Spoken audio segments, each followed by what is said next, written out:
Hello दोस्तों, स्वागत है आप सभी का फिर से। और आज की इस वीडियो में हम काइजू नंबर 8 के एपिसोड 12 को कवर करेंगे। तो अगर आपने अब तक इसके पहले के एपिसोड्स नहीं देखे हैं तो पहले उन्हें देख लेना, उनकी लिंक मैं आपको डिस्क्रिप्शन में दे दूंगा। तो अब बढ़ते हैं इस एपिसोड पे। तो इस एपिसोड के शुरुआत में हम रेनो और यारू को देखते हैं। वो दोनों ही वहाँ ट्रेनिंग कर रहे होते हैं। यारू रेनो से कहता है, अबे और कितनी ट्रेनिंग करेगा, और तूने इतना आसानी से अलग डिवीजन में जाने के लिए हाँ कैसे कर दिया। रेनो उसे कहता है कि उसे ताकतवर बनना है इसलिए। यारू उसे कहता है, ये तो तू यहीं पर भी रह के कर सकता था ना। रेनो उसे कहता है कि हाँ, पर मुझे और जल्द से जल्द ताकतवर बनना है ताकि अगली बार काप्का को मुझे बचाने की जगह मैं उसे बचाऊं। यारू उसे कहता है, तो क्या तुम्हें सच में लगता है कि वो काप्का वापस आएगा। रेनो कहता है कि उसे उस पर पूरा भरोसा है और वो जरूर वापस आएगा।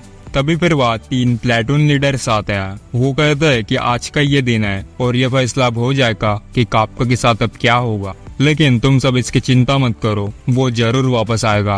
और हाँ, आज तो मीना को भी डिफेंस फोर्स के हेडक्वार्टर बुलाया है। उसके बाद हम मीना की ओर देखते हैं, जो डिफेंस फोर्स के हेडक्वार्टर पहुंचती है और उसे बताया जाता है कि फिलहाल तो डायरेक्टर अभी काइजू नंबर 8 को ही देख रहे हैं, तो उनके आने का कुछ इंतजार कर लो। मीना कहते कि हाँ ठीक है, और वो वहाँ एक चेयर पर बैठने जाती है। लेकिन तभी उसे कहा जाता है कि उसे यह बैठने के लिए नहीं बुलाया है, उसके लिए कोई एक्स्ट्रा चेयर नहीं है। उसके बाद हम इधर देखते हैं कि काप्का ना चाहते हुए भी उस डायरेक्टर पर हमला करने जाता है और वो डायरेक्टर को भी ओवर पावर करने लगता है। काप्का खुद को रोकने की पूरी कोशिश करता है, लेकिन वो नहीं कर पाता।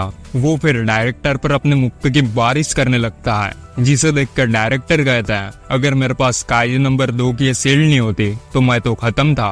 वो डायरेक्टर उससे बचता है और उस पर अपना एक अटैक लॉन्च करता है, लेकिन काप्का फिर वापस से उन पर हमला करता है और हमें उनके बीच एक जोरदार क्लैश देखने मिलता है। और ऐसे लगता है कि खुद काइजू नंबर 2 और काइजू नंबर 8 की बैटल हो रही है। सिनोमिया ये देख के काफी हैरान होती है कि उसके डैड काप्का को इक्वली टक्कर दे रहा है। वहाँ पे बैठा एक ऑफिसर कहता है, तुम्हें पता है, अगर वो चाहते तो काप्का को अपनी ह्यूमन बॉडी में पहले ही खत्म कर देते, लेकिन उन्होंने ऐसा नहीं किया। और सच कहूँ तो ये बात तो मुझे भी नहीं पता है कि आखिर वो ऐसा क्यों कर रहा है। सिनोमिया सुनकर सोचती है, तो क्या इसका मतलब डैड काप्का को एक चांस दे रहे हैं। लेकिन हम फिर देखते हैं कि काप्का डायरेक्टर जनरल को भी ओवर पावर करने लगा है। काप्का अपनी बॉडी पर कंट्रोल पाने की पूरी कोशिश करता है, लेकिन फिर भी वो कुछ नहीं कर पाता है और वो उनसे लड़ते रहता है। ऐसे ही फिर लड़ाई चलती रहती है और डायरेक्टर भी फिर अपने हमले को यूज करते हैं, लेकिन तब काप्का दहाड़ कर उनके अटैक को रोक देता है और उसके पावर से वो पीछे जाते हैं। काप्का उन्हें दीवार पर पकड़ता है और उन्हें बहुत मारते रहता है। इधर अंदर ही काप्का खुद को रोकने की बहुत कोशिश करता है और वो कहता है कि मैं सिनोमिया के डैड को उसके सामने नहीं मार सकता। सिनोमिया भी ये देख रही होती है और याद करती है जब वो उसे कहती है कि अगर तुम इंसानियत के खिलाफ हो जाओगे तो मैं खुद ही आकर तुम्हें मारूंगी।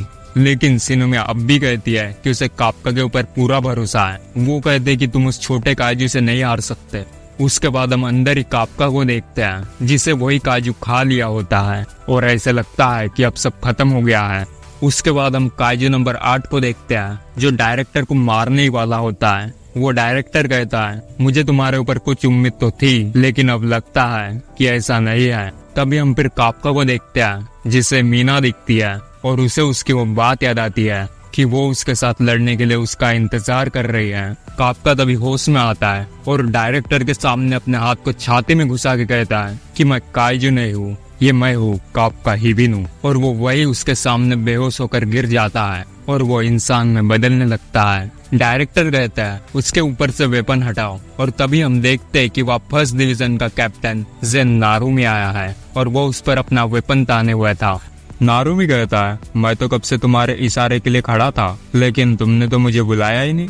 वो कहता है कि अब इसके साथ क्या करना है। डायरेक्टर तब कुछ नहीं कहते और इसके कुछ समय बाद हम देखते हैं कि डायरेक्टर ने फिर से मीटिंग बुलाई होती है और वहाँ सभी ऑफिसर्स आते हैं। वहाँ पर बैठे ऑफिसर्स मीना को काप्का के बारे में बताते हैं कि वो कब ज्वाइन हुआ और ये वो फलाना ढिमकाना। मीना उसे कहते हैं कि मुद्दे की बात कर, ये सब मुझे पहले से ही पता है। वहाँ पर ऑफिसर्स कहते हैं वैसे तो हमने पहले ही डिसाइड कर लिया है कि काप्का के साथ क्या करना है, लेकिन फिर भी पेपर वर्क के लिए तुम उसके बारे में कुछ कह ही दो, और वैसे भी इससे हमारा डिसीजन नहीं बदलेगा, इसलिए फिर मैं भी इस बात को ज्यादा नहीं खींचूंगा। मीना फिर वही काप्का के बारे में बताती है कि उसने ये किया और वो किया और 3rd डिवीजन को बॉम्ब से बचाया। वहाँ पर बैठे ऑफिसर्स कहता है तो क्या वो तो उसने अपने काजू पावर से किया ना। मीना उसे कहती है अबे तो चूतियो, मैंने कब कहा कि उसने बिना काजू पावर के किया। मीना फिर उन्हें कहते कि काप्का में अब भी इंसानियत है, इसलिए वो अपनी जान की परवाह ना करते वो दूसरों को बचाता है, और यही उसने डिफेंस फोर्स में रहकर भी किया है। वहाँ पर बैठे ऑफिसर्स कहते हैं ठीक है, अब तुम यहाँ से चली जाओ।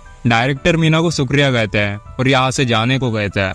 उसके बाद फिर वह ऑफिसर्स कहते हैं तो फिर ठीक है, हमने उसकी बात सुन ली, अब हमारा डिसीजन तो यही है कि उसे खत्म कर दिया जाए, बस अब आप डायरेक्टर भी यही कह दो। तभी फिर डायरेक्टर ये अनाउंस करते हैं कि काजू नंबर 8 को कोई वेपन में नहीं बदला जाएगा और उसे ऐसे यूज किया जाएगा। लेकिन फिर भी वहाँ कुछ लोग इस बात से नहीं मानते और उसे अपोज करते हैं। डायरेक्टर को काप्का की वही बात याद आती है जब वो कहता है कि मैं काजू नहीं बल्कि काप्का हूँ। डायरेक्टर कहता है तुम सभी को तो पता ही होगा कि काजू नंबर 8 कई महीनों से 3rd डिवीजन के अंदर काम कर रहा था और उसने ऐसा कुछ भी गड़बड़ वाला काम नहीं किया, और वैसे भी अगर हमने अभी उसका वेपन बनाया तो उसके जितने पावर को यूज करने के लिए कोई कैपेबल ही ना हो, जैसे कि काजू नंबर 6 के वेपन के साथ हुआ था, और अब तक उसे वैसे ही रखा है। और तुमने तो अभी देखा ही है कि रिसेंटली कितने ही खतरनाक काजू दिखाई दे रहे हैं। जापान में सिर्फ ऐसे 30 ही लोग हैं जो मेगा मॉन्स्टर का सामना कर सकते हैं, और उनमें से भी सिर्फ ऐसे 10 ही लोग हैं जो अकेले उनसे लड़ सकते हैं। इसलिए मैं चाहता हूँ कि काजू नंबर 8 भी हमारी इसमें मदद करे। लेकिन डायरेक्टर के इतने बात सुनकर भी कुछ लोग अब भी उसकी बात से पूरी तरह नहीं मानते। उसके बाद हम काप्का को देखते हैं जिसे होश आता है और वो देखता है कि उसके सामने डायरेक्टर खड़े हैं। काप्का ये देख के थोड़ा हैरान हो जाता है और तभी डायरेक्टर कहते हैं कि चिंता मत करो, मैं तुम्हें मारने के लिए नहीं आया हूँ।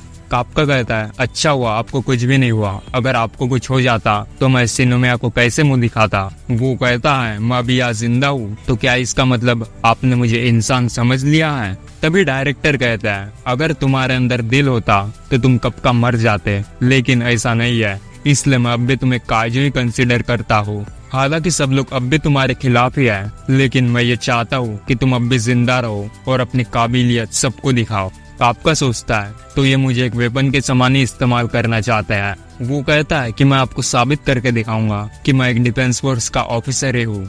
उसके बाद फिर हम देखते हैं कि 3rd डिवीजन के सभी लोगों को काप्का के बारे में पता चल गया है और सभी लोग इस पे बहुत खुश होते हैं।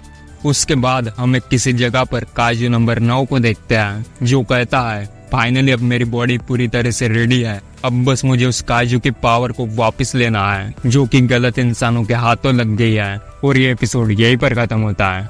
तो मिलते हैं इसके अगले एपिसोड पे, तब तक के लिए बाय बाय।